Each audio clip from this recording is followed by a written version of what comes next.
भैया फिर नाइंसाफी हुई गई हम लड़कों के साथ। अभी लड़का और लड़की की शादी हो तो लड़की के दुल्हन वाले पोज देखो, जे झुमका, जे बाली, जे टीका, जे पोज, वो पोज यूं यूं यूं। और लड़के के लिए तो पोज ही ना बने, लड़के के सिर्फ 2 पोज, एक तो जो अंटीना और दूसरा पोज सर्दी लग रही हो जैसे, जे पोज है लड़कों। अरे दुल्हन जब लहंगा पहन के आए तो ऐसा लगता है जमी पे अप्सरा उतर आई हो, और यही अगर लड़का दूल्हा बने तो ड्रेस देखो ऐसा लगता है जादूगर आया हो, नीचे सलवार हाथ में तलवार, जय कटप्पा।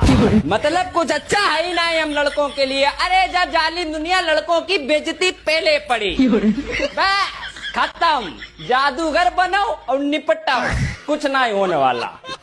दूल्हा तो ऊला, खत्म, जादूगर बनो और निपटाओ, कुछ नहीं होने वाला। दूल्हा तो ऊला।